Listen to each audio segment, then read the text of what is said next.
సుమన్ టీవీలో మీ business promotions కోసం ఈ కింది నెంబర్ను సంప్రదించగలరు.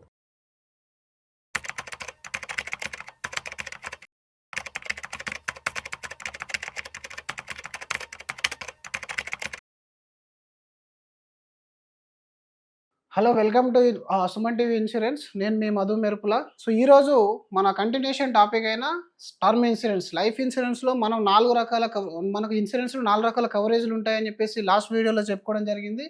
సో ఇప్పుడు మనం టర్మ్ ఇన్సూరెన్స్ గురించి చాలా మంది మనం గూగుల్లో వెతికే ఈ ప్రోడక్ట్ అంటే జనరల్గా ఎవరికైతే ఈ ఫ్యామిలీ ప్రొటెక్షన్ అనే ఆలోచన వస్తుందో వాళ్ళందరూ కూడా ముందుగా తీసుకునే ప్లాన్ టర్మ్ ఇన్సూరెన్స్ ప్లాన్. మరి అలాంటి టర్మ్ ఇన్సూరెన్స్ ప్లాన్ మనం కనుక రాంగ్గా ప్లాన్ చేసినట్టయితే మనం ఇబ్బంది పడము, మన తర్వాత మన ఫ్యామిలీ అనేది ఇబ్బంది పడుతుంది. కాబట్టి ఇక్కడ మీరు చూసుకోండి, ఒక 4 to 5 క్రిస్పీ పాయింట్స్ అనేవి మీకు ఇస్తాను. దీంట్లో మీకున్న కన్ఫ్యూజన్ అంతా క్లియర్ అయిపోతుంది. మీరు ఎన్ని రకాల యూట్యూబ్లో మీరు చూసారో, ఎన్ని రకాల పోడ్కాస్ట్లు మీరు అటెండ్ అయి ఉన్నారో, ఇంతవరకు ఎన్ని రకాల కన్సల్టేషన్ తీసుకున్నారో, ఇక్కడ కనుక మీరు ఒక 10 minutes స్పెండ్ చేయగలిగినట్టయితే మీకు లైఫ్ ఇన్సూరెన్స్లో టర్మ్ ప్లాన్ అంటే ఏంటి, ఎలా తీసుకోవాలనే ఫుల్ క్లారిటీ అనేది ఇవ్వడానికి మేము ట్రై చేస్తాం. ఒకసారి చూడండి. సో ఇక్కడ అందరూ వెతికేది ఏంటంటే how to choose best term plan. How to choose best term plan అని అంటే దానికంటే ముందుగా మీరు అసలు టర్మ్ ప్లాన్ నా లైఫ్కి నేను ఏ విధంగా బెటర్గా ప్లాన్ చేసుకోగలుగుతాను, ఒక మంచి కంపెనీ ప్రోడక్ట్ తీసుకునే కంటే ముందుగా ఇది నా లైఫ్కి లేదా నా ఫ్యామిలీకి ఏ విధంగా యూజ్ అయ్యే విధంగా నేను కస్టమైజ్ చేయగలుగుతాను అనే దాని మీద మీరు ఆలోచించాలి. సో ఇక్కడ అందరూ ఒక ₹1,00,00,000 కవరేజ్ గురించి మీరు మాట్లాడుతున్నారు ఈరోజు. నిజానికి ₹1,00,00,000 కవరేజ్ అనేది అందరికీ సరిపోదు, కొంతమందికి మాత్రమే సరిపోతుంది. మరి మనకు సరిపడే కవరేజ్ని ఎలా మనం ఎంచుకోవాలి? Select proper coverage. First company గురించి మాట్లాడకండి, ఏ కంపెనీ అయినా మీరు పక్కన పెట్టేసండి. ముందుగా కవరేజ్ మనం ఏ విధంగా సెలెక్ట్ చేసుకోవాలి? మీ యొక్క యాన్యువల్ ఇన్కమ్ ఏదైతే ఉంటుందో దానికి 10 నుంచి 20 టైమ్స్ అనేది మీకు ఇన్సూరెన్స్ కవరేజ్ అనేది ఉండాలి. దీనికి నేను మీకు ఒక సింపుల్ క్యాలిక్యులేషన్ అనేది ఇస్తాను. ఫర్ ఎగ్జాంపుల్, మనం ఈరోజు లైఫ్ ఇన్సూరెన్స్ అలా ఎందుకు తీసుకుంటున్నాం? లైఫ్ ఇన్సూరెన్స్ తీసుకోవడానికి మెయిన్ రీజన్ అనేది మీ యొక్క ఇన్కమ్ రిప్లేస్మెంట్. అంటే మనం లేనప్పుడు మనకు వచ్చే 50,000 లేదా ₹1,00,000 మనకు కవరేజ్ అనేది, మన యొక్క ఇన్కమ్ ఏదైతే ఉంటుందో అది మన ఫ్యామిలీకి రావాలి. మరి ఈరోజు నాకు ఒక ₹1,00,000 ఇన్కమ్ వస్తుందని చెప్పి అనుకుందాం. ఈ ₹1,00,000 నేను లేనప్పుడు ఫ్యామిలీకి రావాలి. ఎలా వస్తుంది? ₹1,00,000 మనకు రావాలి అని అంటే ఈరోజు మీ దగ్గర ఎంత అమౌంట్ మీరు బ్యాంకులో డిపాజిట్ చేస్తే మంత్లీ ₹1,00,000 రెంట్ వస్తుంది లేదా ఇంట్రెస్ట్ వస్తుంది. ఒక్కసారి మీరు క్యాలిక్యులేట్ చేసుకోండి. ఈరోజు మనకు బ్యాంకులు ఇచ్చే వడ్డీ 5 to 6%, right? 5 to 6%. Higher side మీరు ఒకవేళ 6% తీసుకున్నా 6% అని అంటే ఎంత? మనకు 2 కోట్లు కనుక ఎఫ్డి చేసినట్టయితే ₹12,00,000 ప్రతి సంవత్సరం ఇంట్రెస్ట్ రూపంలో మన ఫ్యామిలీకి వస్తుంది. అంటే ₹1,00,000 సంపాదించే వ్యక్తి కనీసం ఒక 2 to 2.5 CR కనుక లైఫ్ ఇన్సూరెన్స్ కవరేజ్ తీసుకున్నట్టయితే ఆ అమౌంట్ వాళ్ళ యొక్క పిల్లలు లేదా వాళ్ళ యొక్క వైఫ్ ఎవరైతే ఉంటారో వాళ్ళు ఎక్కడ డిపాజిట్ సేఫ్టీలో, మళ్ళీ అది కూడా ఎలాంటి రిస్క్ లేకుండా సేఫ్టీ ఇన్వెస్ట్మెంట్ ఆప్షన్లో వాళ్ళు డిపాజిట్ చేసిన ఈ ₹1,00,000 అనేటివి రిప్లేస్మెంట్ వస్తుంది. This is the basic, very basic. దీన్ని మీరు అర్థం చేసుకోవాలి. ఇక నేను ₹1,00,00,000 తీసుకోవాలా, 2 కోట్లు తీసుకోవాలా, ప్రీమియం తగ్గించాలి, పెంచాలి, ఇవన్నీ ఆలోచించద్దు. ఈ నేను ఉన్నప్పుడు ₹1,00,000 వస్తుంటేనే ఫ్యామిలీ ఇబ్బంది పడుతుంది. రేపు నేను లేని రోజు ఈ ₹1,00,000 ఆగిపోతాయి. దానికి replacement option is term plan. అందుకే సింప్లెస్ట్ వేలా 20 టైమ్స్ ఆఫ్ యాన్యువల్ ఇన్కమ్ తీసుకోమని చెప్తాం. మీరు కనుక 12,00,000 ప్యాకేజ్లో ఉంటే మీరు 20 టైమ్స్ తీసుకుంటే 2.5 CR అవుతుంది. టుడే 2.5 డిపాజిట్ చేసేస్తే ఈవెన్ 5% ఇంట్రెస్ట్ ఉన్నప్పటికీ మీకు ఈ ₹1,00,000 ఇంట్రెస్ట్ అనేది వస్తుంది. ఇది ఫిక్స్ అయిపోయిందా? ఇక్కడ సెలెక్ట్ కవరేజ్ దగ్గర మీరు 20 times of annual income fix కండి. ఇది కూడా కేస్ టు కేస్ డిపెండ్ అయి ఉంటుంది. మళ్ళీ మీ ఫ్యామిలీకి మీ ఇన్కమ్ అవసరం లేకపోతే ఈ కవరేజ్ తగ్గొచ్చు, కానీ మీరే హోల్ అండ్ సోల్ అయితే మాత్రం డెఫినెట్లీ ఇది ఇంకా పెరుగుతుంది. మ్యాక్సిమం ఇన్సూరెన్స్ కంపెనీ ఎంతవరకు ఇస్తుంది? 30 to 40 టైమ్స్ ఇస్తుంది. ఎస్, మీకు 30 to 40 టైమ్స్ ఇస్తుంది. మీరు 12,00,000 ప్యాకేజ్లో దాదాపు 3.5 4 CR వరకు కూడా తీసుకునే ఛాన్స్ ఉంది మీ ఏజ్ కనుక తక్కువ ఉన్నట్టయితే. ఎంత తక్కువ ఏజ్లో తీసుకుంటారో మీకు అంత తక్కువ ప్రీమియం, ఫిక్స్డ్ ప్రీమియం ఉంటుంది. ₹1 కూడా పెంచరు. రైట్? అర్థమైందా? సెలెక్ట్ కవరేజ్లో మీరు ముందుగా మన లైఫ్కి మన ఇన్కమ్ రిప్లేస్మెంట్ ప్లాన్ అనేది చేసుకోవాలి. దీని తర్వాత పాలసీ టర్మ్. మరి పాలసీ టర్మ్లో కూడా చాలామంది 90 ఏళ్ళు తీసుకుంటా, 100 ఇయర్స్ తీసుకుంటా అని చెప్పేసి చాలామంది అనుకుంటారు. నిజానికి అవసరమా 100 ఇయర్స్? ఒక్కసారి మీరు కనుక ఫ్యూచర్ వాల్యూ అని చెప్పేసి future value of 1 crore rupees మీరు సింపుల్గా గూగుల్ ఓపెన్ చేసి 10 years, 20 years, 30 years, 40 years, 50 years future value of 1 crore అని ఒక్కసారి టైప్ చేయండి. మీకు అక్కడ తెలిసిపోద్ది. ఎవ్రీ 10 ఇయర్స్కి మీరు తీసుకునే ₹1,00,00,000 50 లక్షలు అంటే 50% పడిపోతుంది. అంటే ఈరోజు మీరు తీసుకునే ₹1,00,00,000 after 10 years worth of 50 lakhs. దాని తర్వాత మళ్ళీ 25 lakhs, దాని తర్వాత 12.5 lakhs, దాని తర్వాత 6 lakhs. అంటే ఈరోజు మీరు ₹1,00,00,000 ఏదైతే ఫిక్స్ అయిపోయి తీసుకుంటున్నారో అది 30 ఇయర్స్ తర్వాత 12 లక్షలకు ఈక్వల్ అవుతుంది. దీన్ని టైం వాల్యూ ఆఫ్ మనీ అంటారు. అంటే టైంతో పాటుగా మనీ వాల్యూ అనేది తగ్గిపోతుంది బికాస్ ఆఫ్ ఇన్ఫ్లేషన్. ఈరోజు ₹1,00,00,000 తీసుకొని నేను ఎప్పుడు చనిపోయినా ఆ ₹1,00,00,000 నా ఫ్యామిలీకి వస్తుంది, ఫ్యామిలీ సేవ్ అవుతుంది అనుకోవడం అనేది మనకు క్యాల్కులేషన్ తెలియకపోవడం వల్ల మనం ఒక భ్రమలో ఉంటున్నాం. కాబట్టి మీరు ఇన్సూరెన్స్ కవరేజ్ లైఫ్ టైం ఇవ్వాలి అనుకుంటే ఎవ్రీ 5 to 10 ఇయర్స్ తర్వాత కొత్త ప్లాన్ యాడ్ చేసుకోవాల్సి వస్తుంది. లేదా ఇన్స్టెడ్ ఆఫ్ 20 టైమ్స్ కంటే 30 టైమ్స్ 40 టైమ్స్ ఇన్సూరెన్స్ కవరేజ్కి వెళ్ళాల్సి వస్తుంది.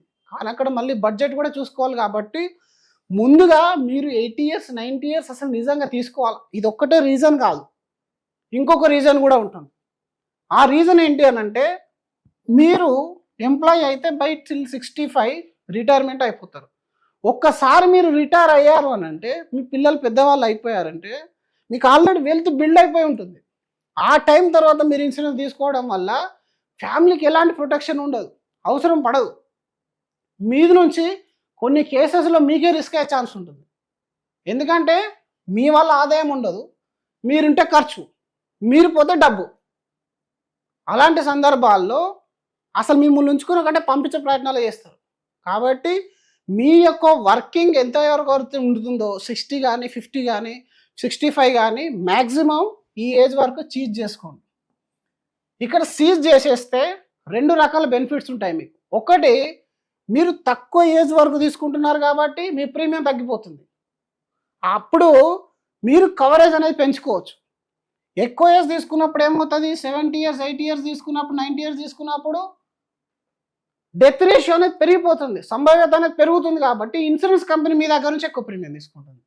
అంటే అవసరం లేని పీరియడ్ కోసం మీరు ఎక్స్ట్రాగా కడుతున్నారనమాట ప్రీమియం, అవసరం లేని కవరేజ్ కోసం.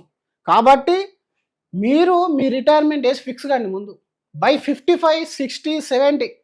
ఒకవేళ మీకు ఆ క్యాల్కులేషన్ వస్తలేదు, ఇంకొక సింపుల్ టూల్ చెప్తాను. సింపుల్ మీ యొక్క యంగ్ చైల్డ్ ఎవరైతే ఉంటారో చిన్నపిల్లలు, వాళ్ళ ఏజ్ 25 to 30 ఇయర్స్ వచ్చేంత వరకు కవరేజ్ తీసుకోండి. 25 to 30 ఇయర్స్. ఈరోజు మీరు 30, 35 ఉన్నారనుకోండి, మీ చిన్న పాప 1 ఇయర్ ఉంది. 25 + 25 అంటే ఎంత అవసరం, 50 సంవత్సరాల దాకా మీకు కవరేజ్ అనేది అవసరం. అంటే 50కి తను ఆల్రెడీ 25లోకి వెళ్ళిపోతుంది. అంటే he will be financially independent. అలాంటి టైంలో మీకు లైఫ్ ఇన్సూరెన్స్ కవరేజ్ అనేది అవసరం పడదు. అండ్ మీరు హోమ్ లోన్ చూసుకున్నా, పర్సనల్ లోన్ చూసుకున్నా, అన్ని రకాల లియబిలిటీస్ ఎప్పుడు కంప్లీట్ అయిపోతాయి, 70, 80లో కంప్లీట్ కావు. బిలో 55, బిలో 60, 65 మ్యాక్సిమం కంప్లీట్ అయిపోతాయి. మీరు కనుక ఫైనాన్షియల్లీ డిసిప్లిన్ ఉంటే ఈ ₹1,00,00,000 కవరేజ్ కంటే ఎన్నో రేట్లు వెల్త్ అనేది ఆల్రెడీ బిల్డ్ అయిపోయి ఉంటుంది. కాబట్టి మీరు పాలసీ టర్మ్ మ్యాక్సిమం 60, 65కి సీజ్ చేసుకోండి. దీనివల్ల మీరు 80 సంవత్సరాల వరకు, ఫర్ ఎగ్జాంపుల్ ఇక్కడ 80 సంవత్సరాలు 90 సంవత్సరాల వరకు మీరు తీసుకునే 1 year కవరేజ్ బదులుగా ఇక్కడ 80 to 90 ఇయర్స్ వరకు తీసుకునే 1 year బదులుగా మీరు దీన్ని కనుక 60కి కానీ మార్చుకున్నట్టయితే, 60 ఇయర్స్కి మార్చుకున్నట్టయితే 1 year బదులుగా 1.5 year వస్తుంది మీకు. ఎర్లీ డెత్ జరిగింది అనుకుందాం, ఎర్లీ డెత్లో సమ్ అష్యూర్డ్ అనేది ఇంపార్టెంట్ అవుతుందా, లేదా పాలసీ టర్మ్ అనేది ఇంపార్టెంట్ అవుతుందా? ఎంత డబ్బు ఎక్కువగా ఫ్యామిలీకి వస్తుందో అంత యూజ్ అవుతుంది. కాబట్టి మీరు పాలసీని లాంగ్గా తీసుకోవడం బదులుగా కవరేజ్ని ఎక్కువ తీసుకోండి, పాలసీ టర్మ్ తక్కువ తీసుకోండి. ఫ్యూచర్లో మీ ఫైనాన్షియల్ స్టెబిలిటీ పెరిగిన తర్వాత రివ్యూ చేసుకొని కావాలంటే ఇంకా కాస్త టెన్యూర్ పెంచుకునే ఛాన్స్ అనేది ఉంటుంది, కొత్త ప్లాన్ తీసుకునే ఛాన్స్ అనేది ఉంటుంది. కాబట్టి మీరు 1890s ఆల్రెడీ వెళ్తే ప్రాబ్లం లేదు, కానీ ఇంకా చూస్తున్నట్టయితే దీన్ని తగ్గించుకోండి. దీన్ని తగ్గించుకొని 18-90 years వరకు మీరు కవరేజ్ అనేది తీసుకోండి. దీని తర్వాత ప్రీమియం పేయింగ్ టర్మ్ కూడా మనకి చాలా చాలా ఇంపార్టెంట్. అంటే మనం రెగ్యులర్ పేమెంట్ చేయొచ్చు, లిమిటెడ్ పేమెంట్ కూడా చేయొచ్చు. ఈ రెండింటిలో కూడా చాలామందికి కన్ఫ్యూజన్ అనేది ఉంటుంది. అసలు రెగ్యులర్ పేమెంట్ అంటే ఏంటి? ఒక 30 years ఉన్న వ్యక్తి, 30-35 years ఉన్న వ్యక్తి 60 years వరకు కవరేజ్ తీసుకున్నాడు అనుకుందాం. ఎవ్రీ ఇయర్ తను ప్రీమియం పేమెంట్ చేయాలంటే దాన్ని రెగ్యులర్ పేమెంట్ అంటారు. ఇక్కడ మీ ప్రీమియం అనేది తగ్గుతుంది, ఇక్కడ మీరు కట్టే ప్రీమియం అనేది ఈ ఇయర్లో కట్టే ప్రీమియం తగ్గిపోతుంది. కానీ ఓవరాల్గా మీరు కట్టే ప్రీమియం అనేది క్యాలిక్యులేట్ చేసుకుంటే ఎంటైర్ 10 years అయితే ప్రీమియం అనేది పెరుగుతుంది when compare to limited pay. అసలు లిమిటెడ్ పే అంటే ఏంటి? లిమిటెడ్ పే అంటే మీరు కొన్ని సంవత్సరాలు మాత్రమే ప్రీమియం పేమెంట్ చేయాలి, దాని తర్వాత వదిలేసేయాలి.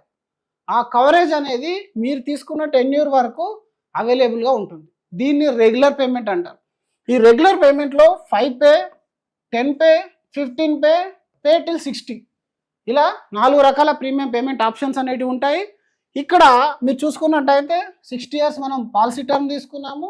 అండ్ లిమిటెడ్ పేలో ఫర్ ఎగ్జాంపుల్ మీరు 10 pay తీసుకున్నట్టయితే 10 సంవత్సరాలు కడతారు. దీని తర్వాత మిగిలిన సంవత్సరాలు ఏదైతే ఉంటాయో ఇన్సూరెన్స్ కవరేజ్ మీకు అవైలబుల్లో ఉంటుంది. అసలు మరి లిమిటెడ్ పేకి ఎందుకు వెళ్ళాలి సార్? మనం లిమిటెడ్ పేకి ఎందుకు వెళ్ళాలి? మీకు రెగ్యులర్ పే వెళ్తే చాలా తక్కువ ప్రీమియం అయిపోతుంది. కానీ మన ఇండియన్ మెంటాలిటీకి ఏంటంటే 5 to 6 years తర్వాత రిన్యువల్ అయ్యే లైఫ్ ఇన్సూరెన్స్ పాలసీస్ చాలా చాలా తక్కువ. రెండోది, మనకి ఏదన్నా ఆరోగ్య సమస్య వచ్చింది, ఫర్ ఎగ్జాంపుల్ ఇక్కడ నేను రెగ్యులర్ పేమెంట్ టిల్ 60 years తీసుకున్నాను, ఇక్కడ 4th yearలో ఏదైనా మేజర్ క్రోనిక్ ఇష్యూ అటాక్ అయింది, అసలు ప్రీమియం పేమెంట్ చేసే ప్రసక్తి లేదు ఫ్యామిలీకి, ఎందుకంటే మెడికల్ ఖర్చులకే డబ్బులు వెళ్ళిపోతున్నాయి. అప్పుడు ప్రీమియం పేమెంట్ చేయక దీన్ని వదిలేస్తే ఒక్కవేళ సేమ్ పర్సన్ కనుక ఏదైనా ఇష్యూ మళ్ళీ లైఫ్ రిస్క్గా అయిందనుకోండి, ఈ సంవత్సరాల్లో తన కవరేజ్ అనేది 0. ఈవెన్ మీరు 20 years పేమెంట్ చేసి 21st yearలో డెత్ అయినా ఒక్క 1 year మీరు పేమెంట్ చేయకుండా రెగ్యులర్ పేమెంట్లో మీ కవరేజ్ అనేది 0 అయిపోతుంది. ఆల్రెడీ ఫ్యామిలీ ఎఫెక్ట్ అయి ఉంది, అప్పటికి డెత్ అయింది. అప్పుడు ఆ సందర్భంలో ఫ్యామిలీకి ఫైనాన్షియల్ ప్రొటెక్షన్ అనేది ఉండదు. కాబట్టి ఒకవేళ మీకు అఫోర్డబిలిటీ ఉంటే బెటర్ లిమిటెడ్ పే చూజ్ చేసుకోండి. చాలామంది చేసే మిస్టేక్ ఏంటంటే ఈరోజు బర్డెన్ చూస్తారు, మీకు ఈరోజు కొంచెం బర్డెన్గా ఉన్నప్పటికీ over the 5 years 3 years 7 years తర్వాత మీకు ఫైనాన్షియల్గా ఫ్రీ అయిపోతారు.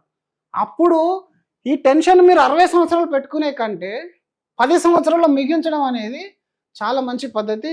అండ్ ఇక్కడ మీరు 10 years కడుతున్నాం కదా అని ఎక్కువ ప్రీమియం ఏం కాదు, ఓవరాల్ ప్రీమియం మీద మీకు 30 to 40% డిస్కౌంట్ కూడా ఉంటుంది. ఇది కూడా మీ చాయిస్, మీరు లిమిటెడ్ కట్టుకుంటారా రెగ్యులర్ కట్టుకుంటారా మీ ఇష్టం. కాకపోతే రెగ్యులర్ పేమెంట్లో రిన్యువల్ అయ్యే పాలసీస్ అనేవి చాలా చాలా తక్కువ ఉంటాయి. This is my experience from last 15 years. ఇది మనం ఇక్కడ గూగుల్లో చూసి చెప్పట్లేదు, మన లాస్ట్ 15 yearsలో మేము చూసుకున్నట్టయితే 70% ఆఫ్ ద పాలసీస్ 10 years తర్వాత ఆగిపోతాయి. ఎందుకంటే ఇది ప్యూర్ ప్రొటెక్షన్ ప్లాన్, ఇందులో సేవింగ్స్ కాదు, ఇందులో ₹1 బయటకు రాదు. ఇంకొక విషయం ఏంటంటే పిల్లల హయ్యర్ ఎడ్యుకేషన్, 35లో ఉన్న వ్యక్తికి పిల్లల హయ్యర్ ఎడ్యుకేషన్ ఎప్పుడు స్టార్ట్ అవుతుంది? అరౌండ్ 10 to 15 years తర్వాత స్టార్ట్ అవుతుంది. ఎప్పుడైతే ఆ హయ్యర్ ఎడ్యుకేషన్ స్టార్ట్ అయిందో ఈ పీరియడ్ ఉంటుందో ఇది మోస్ట్ డేంజరస్ పీరియడ్. ఇందులో అన్ని రెస్పాన్సిబిలిటీస్ మానేస్తారు పేరెంట్స్, ఏది కట్టరు, వాళ్ళ సెల్ఫ్ సంబంధించిన ఎలాంటి ప్రికాషన్ తీసుకోరు, ఓన్లీ పిల్లలు పిల్లలు పిల్లలు చదువులు అక్కడ మాత్రమే ఆలోచిస్తారు. ఆ టైంలో కనుక మీరు ఏదైనా రిస్క్ కానీ అయిందంటే మీ పిల్లల హయ్యర్ ఎడ్యుకేషన్ ఉంది, మీకు రిస్క్ కవరేజ్ లేదు, అప్పుడు హౌస్ వైఫ్ ఏం చేయాలి? కాబట్టి వాళ్ళ యొక్క హయ్యర్ ఎడ్యుకేషన్ స్టార్ట్ కాక ముందే మీ ప్రీమియం లియబిలిటీ కంప్లీట్ అయిపోవాలి. అలా అయిపోయినప్పుడు మీకు ఒక రిలాక్సేషన్ ఉంటుంది, మీరు కట్టినా కట్టకున్నా మీ కవరేజ్ అనేది లైవ్లో ఉంటుంది. It is up to you. Regular పేమెంట్లో వెళ్ళాలనుకున్నా లిమిటెడ్ పేమెంట్లో వెళ్ళాలనుకున్నా రెండిట్లలో better. But as for our financial condition మనకు ఒక మెంటల్ పీస్ఫుల్ లైఫ్ ఉండాలి అనుకుంటే మాత్రం లిమిటెడ్ పే అనేది సజెస్టబుల్ చేస్తాము. అట్లీస్ట్ మీరు 5 పే లేకుండా 10-15 పేలు అయినా మీరు వెళ్ళి ఈ లీబిలిటీని కంప్లీట్ చేసుకునే ప్రయత్నం అనేది చేయాలి. సో ఇక్కడ ఒక సినియర్ తీసుకుందాం ఎగ్జాంపుల్. సేమ్ 30 years ఉన్న వ్యక్తి ఒక 10 lakhs ఇన్కమ్ ఉంది, ఇద్దరు పిల్లలు 5 years and 6 years. తనకి 25,000 రూపీస్ హోమ్ లోన్ అనేది రన్నింగ్ అవుతుంది and school fee 2 lakh rupees per year. She's house wife and parents dependency 5,000 rupees per month. Now you decide తను 1 crore తీసుకోవాలా, 50 lakhs తీసుకోవాలా, ఇవన్నీ క్యాల్కులేట్ చేసుకొని తీసుకోవాలి. లైఫ్లో ఒక పాలసీలో చిన్న ఫార్ములా అనేది మీకు ఇక్కడ అప్లై చేసుకోండి. అన్నిటికంటే ముఖ్యంగా ఎల్ అంటే ఏంటి, లియబిలిటీ. లియబిలిటీ అంటే మనకున్న ఏదైతే అప్పులు ఉంటాయో, అంటే హోమ్ లోన్లో మనకి ఎంత అవుట్స్టాండింగ్ ఉంది, పర్సనల్ లోన్లో ఎంత అవుట్స్టాండింగ్ ఉంది, ఇదన్నిటిని మీరు క్యాల్కులేట్ చేయండి. ప్లస్ ఇన్కమ్, ఎంతైతే ఇన్కమ్ ఉందో ఆ ఇన్కమ్ని రిప్లేస్మెంట్ చేసే విధంగా ఉండాలి. Plus F, future goals. పిల్లల యొక్క ఎడ్యుకేషన్, ఫ్యూచర్ ఎడ్యుకేషన్ కోసం, వాళ్ళ మ్యారేజ్ కోసం ఎంతైతే ఫండ్ కావాలో అది. తర్వాత ఎమర్జెన్సీ. ఎమర్జెన్సీ అంటే మీకు ఎమర్జెన్సీ ఫండ్ కూడా ఇంపార్టెంట్ కదా. రేపు రిస్క్ అయినప్పుడు మన దగ్గర ఎమర్జెన్సీ లేకపోతే ఏమవుతుంది, మళ్ళీ వాళ్ళకి ఇష్యూ అయ్యే ఛాన్స్ ఉంటుంది. ఈ నాలుగిటిని కలుపుకొని ఎంతైతే అమౌంట్ వస్తుందో ఆ అమౌంట్ వరకు మీరు లైఫ్ ఇన్సూరెన్స్ కవరేజ్ అనేది ప్లాన్ చేసుకోవాలి. ఇది సింప్లెస్ట్ ఫార్ములా. LIFE, లియబిలిటీస్, మీ ఇన్కమ్ రిప్లేస్మెంట్, ఫ్యూచర్ యొక్క గోల్స్ ప్రొటెక్షన్స్ అయ్యేంత ఫండ్, ఆ తర్వాత ఎమర్జెన్సీ ఫండ్, ఈ 4 కలుపుకొని మీరు ఇన్సూరెన్స్ కవరేజ్ని ఫిక్స్ చేసుకోండి. అప్పుడు మీరు ఆలోచించండి, దానికి కవరేజ్ 2 CR అవసరం పడుతుందా, లేదా 1.5 CR అవసరం పడుతుందా, 1 CR అవసరం పడుతుందా. ఈ 2 CR కనుక మనకు అవసరం పడింది కానీ మనం ప్రీమియం ఎఫోర్డ్ చేయలేని పరిస్థితుల్లో ఉన్నాం, అప్పుడు ఇన్స్టెడ్ ఆఫ్ 90 years 100 years పోయే కంటే 60 yearsలోకి వెళ్ళి కవరేజ్ అనేది ఇంక్రీజ్ చేసుకోవడం అనేది చాలా మంచిది. సో మీకు ఇప్పుడు అర్థమైంది అనుకుంటా. దీని తర్వాత ఇప్పుడు మనం ఎలిజిబిలిటీ కండిషన్స్ గురించి ఒకసారి మనం 2 minutes మాట్లాడదాం. ఎడ్యుకేషన్ అనేది చాలా చాలా ఇంపార్టెంట్. ఈరోజు మినిమం అనేది డిగ్రీ అనేది ఎడ్యుకేషన్ క్రైటీరియా కింద పెట్టుకున్నారు ప్రాపర్ లైఫ్ ఇన్సూరెన్స్ ప్లాన్ కోసం. కొన్ని సందర్భాల్లో మీకు యూలిప్ కేటగిరీస్లో ఇంటర్ అండ్ SSC కూడా ఇస్తున్నారు, బట్ మేజర్గా డిగ్రీ అనేది అవసరం. దీని తర్వాత ఇన్కమ్ మినిమం 25,000 rupees శాలరీ అనేది ఉండాలి. 25,000 శాలరీ కంటే తక్కువ ఉన్న వాళ్ళకి లైఫ్ ఇన్సూరెన్స్ అనేది ఇవ్వడం జరగదు. ఆక్యుపేషన్ కూడా మీరు డిక్లేర్ చేసుకోవాల్సి వస్తుంది. మనం కనుక చాలా హజార్డియస్ ఆక్యుపేషన్లో ఉన్నట్టయితే మీకు లైఫ్ ఇన్సూరెన్స్ ఒక ఎలిజిబిలిటీ అనేది తగ్గిపోతుంది లేదా ఇవ్వరు. ఆ తర్వాత how to select best plan, మరి ఇవన్నీ కన్సిడర్ చేసాము. ఇప్పుడు బెస్ట్ ప్లాన్ తీసుకోవాలి అనుకుంటే ఇక్కడ 95 to 98% క్లెయిమ్ రేషియో అనేది ఇంపార్టెంట్. అలాగే సాల్వెన్సీ రేషియో అనేది ఉంటుంది. మీరు అక్కడ చూసుకున్నట్టయితే 300%, 205% సాల్వెన్సీ రేషియో అనేది ఉంటుంది. అంటే వాళ్ళు కలెక్ట్ చేసిన ప్రీమియంకి ఎంతవరకు క్లెయిమ్ వస్తే వాళ్ళు సెటిల్మెంట్ చేయగలుగుతారు. ఇది మీరు ప్రాపర్ అడ్వైజర్తో కూర్చొని ప్లాన్ చేసుకుంటే చాలా బాగా అర్థమవుతుంది. అలాగే అసెట్స్, వాళ్ళ దగ్గర అసెట్స్ ఎన్ని ఉన్నాయి, ఇప్పుడు వరకు వాళ్ళు ఎంతో మనీని మేనేజ్ చేస్తున్నారు, దాన్ని బట్టి మీ క్లెయిమ్ ఇచ్చే కెపాసిటీ వాళ్ళకి ఎంత ఉందనేది మీకు తెలిసిపోతుంది. అది సాల్వెన్సీ రేషియోలో కూడా మీకు బయటపడుతుంది. ఇదే కాకుండా ట్రస్టెడ్ బ్రాండ్, అంటే 10 to 15 years claim payment history ఉన్న కంపెనీలో మీరు తీసుకోవాలి. కొత్త కంపెనీస్లో తీసుకుంటే అవి మెర్జ్ అవ్వచ్చు, సెల్ చేసి ఇంకో కంపెనీకి ఇచ్చి వెళ్ళిపోవచ్చు, ఇలాంటి కొన్ని సమస్యలు అనేవి వస్తాయి. అట్లీస్ట్ బేస్ కవరేజ్ తీసుకున్నప్పుడు ట్రస్టెడ్ బ్రాండ్ నుంచి మీరు తీసుకోండి. అలాగే మీకు అసలు సర్వీసింగ్ పాయింట్ అనేది చాలా చాలా ఇంపార్టెంట్. ఇది ఏ మోటార్ ఇన్సూరెన్స్ కాదు, హెల్త్ ఇన్సూరెన్స్ కాదు, ఇది లైఫ్ ఇన్సూరెన్స్ ప్లాన్. మీ కవరేజ్ కోట్లలో ఉంటుంది. ఒక చిన్న మిస్టేక్ మీ క్లెయిమ్ని 0 చేసేస్తుంది. కాబట్టి ప్రాపర్ సర్వీసింగ్ పాయింట్ అనేది పెట్టుకోవాలి. ఎక్కడ పడితే అక్కడ తీసేసుకొని తర్వాత మీరు స్మార్ట్ ఉండొచ్చు కానీ మీ భార్య అంత స్మార్ట్ కాదు ఆ క్లెయిమ్ తీసుకోవడానికి. సో ప్రాపర్ సర్వీసింగ్ పాయింట్ అనేది పెట్టుకోవాలి. నామినేషన్ విషయంలో కూడా ఎర్లీ మ్యారేజ్ అయిన వాళ్ళు వీలైతే 50% పేరెంట్స్ 50% వైఫ్కి ఉండే విధంగా పెట్టుకోండి. రీసెంట్ కేసెస్లో మనం చాలా రకాల దారుణాలన్నీ చూస్తూ ఉన్నాం కాబట్టి 100% అనేది ట్రస్ట్ అనేది ఎవరి మీద ఉంచడానికి ఉండదు. ఇంకొకటి ఎవరికి చెప్పాలి, ఎవరు చెప్పకూడదు అనేది కూడా మీరు చాలా చాలా జాగ్రత్తగా లైఫ్ ఇన్సూరెన్స్ అనేది ప్లాన్ చేసుకోవాలి. ఇందులో సిస్టర్స్‌ని, బ్రదర్స్‌ని ఇలాంటి వాళ్ళని మీరు వీలైతే నామినేషన్ పెట్టుకోకండి. అది కూడా మీకు రిస్క్ ఉండే ఛాన్స్ అనేది ఉంటుంది. కాబట్టి ప్రాపర్‌గా ప్లాన్ చేసుకున్న తర్వాత సర్వీసింగ్ పాయింట్ గనుక మీరు చూజ్ చేసుకోవడం మర్చిపోకండి. సర్వీసింగ్ మీకు సర్వ్ చేసే ఏజెంట్ లేదా ఎంటిటీ లేదా బ్రోకింగ్ ఫర్మ్ ఎవరైనా ఒకరు ఉండేలాగా చూసుకోండి. ఇక లాస్ట్‌కి వస్తే మనం ఎలాంటి ఇన్ఫర్మేషన్ ఇన్సూరెన్స్ కంపెనీకి ఇవ్వాలి? ఇన్సూరెన్స్ కంపెనీకి మీ యొక్క స్మోకింగ్, డ్రింకింగ్, ట్రెక్కింగ్ ఏ హ్యాబిట్స్ ఉన్నా ముందు చెప్పండి. దాన్ని బట్టి వాళ్ళు మీకు ప్రీమియం ఇవ్వచ్చా, మీకు కవరేజ్ ఇవ్వచ్చా, లేదా లోడింగ్ చేయడమా, ఇలాంటివి వాళ్ళు డిసిజన్ అనేది తీసుకుంటారు. తర్వాత మీ యొక్క ఆక్యుపేషన్ ప్రాపర్‌గా డిస్క్లోజ్ చేయండి. చాలామంది ఎంప్లాయ్ అంటే ఎంప్లాయ్ అని చెప్పేసేస్తారు. అక్కడ మీరు ఏజెంట్‌కి కానీ, లేదా బ్రోకింగ్ కంపెనీకి కానీ, లేదా మీరు ఆన్‌లైన్‌లో తీసుకుంటే సైట్‌లో కానీ మీ ఆక్యుపేషన్ ప్రాపర్‌గా ఉండే విధంగా తీసుకోండి. ఎందుకంటే కొన్ని రకాల ఆక్యుపేషన్‌కి ప్రీమియం అనేది చేంజ్ అవుతుంది. అది మీరు చెప్పకపోతే క్లెయిమ్‌లో ఇబ్బంది అవుతుంది. తర్వాత మీకు మీరు ఇండియన్ రెసిడెంటా లేదా బయటకు షిఫ్ట్ అయ్యారా? బయట కంట్రీకి షిఫ్ట్ అయిపోతే ఆ ఇన్ఫర్మేషన్ ఓవర్ ద ఈమెయిల్‌లో ఇన్సూరెన్స్ కంపెనీకి ఇవ్వాలి. కొన్ని రకాల కంట్రీస్‌కి అసలు లైఫ్ ఇన్సూరెన్స్ బ్యాన్ ఉంటుంది. మీరు ఈరోజు ఇండియాలోనే ఉన్నారు. తర్వాత జాబ్ పర్పస్‌లో వేరే కంట్రీకి బిజినెస్ పర్పస్‌లో వెళ్ళిపోయినప్పుడు అది మీరు రిటర్న్ మెయిల్‌లో కంపెనీకి ఇంటిమేట్ అనేది చేయాలి. లేకపోతే మీకు ఇన్సూరెన్స్ క్లెయిమ్ అనేది ఇబ్బంది అయ్యే ఛాన్స్ అనేది ఉంటుంది.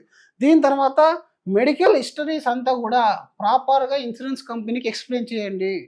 మీకు ఎలాంటి హ్యాబిట్స్ ఉన్నా, ఎలాంటి ఇష్యూస్ ఉన్నా మీరు ముందే డయాబెటీస్ కానీ, షుగర్ కానీ ఇట్లాంటివి కానీ. ఇంకొకటి చాలామంది ఈ రోజుల్లో 3 సంవత్సరాలు దాటితే ఇది ఎర్లీ క్లెయిమ్ కిందికి రాదు. 100% నాకు క్లెయిమ్ వస్తుంది.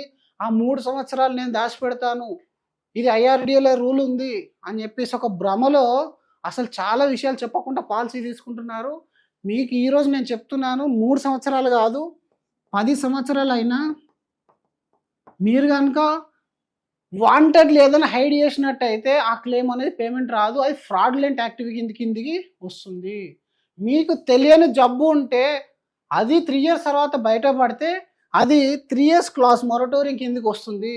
మీరు కావాలని దాచిపెట్టింది మొరటోరియం క్లాస్‌లోకి రాదు. కాబట్టి మీరు అన్ని రకాల ఇష్యూస్‌ని ఇన్ఫార్మ్ చేయడం అనేది మీ బాధ్యత. దాని తర్వాత వాళ్ళు మీకు ఇవ్వడం, ఇవ్వకపోవడం అనేది వాళ్ళ యొక్క ఇష్టం. సో, ఇలాంటి చిన్న చిన్న ప్రికాషన్స్ మీరు తీసుకొని ప్రాపర్ కవరేజ్ అనేది మీరు చూజ్ చేసుకుంటారని చెప్పేసి ఆశిస్తున్నాను. మరిన్ని వీడియోస్ కోసం మన ఛానల్‌కి సబ్స్క్రైబ్ చేయండి. అలాగే మీకేదైనా డౌట్స్ ఉంటే కామెంట్ రూపంలో కామెంట్ చేయండి. Thank you so much. Signing off. Madhu.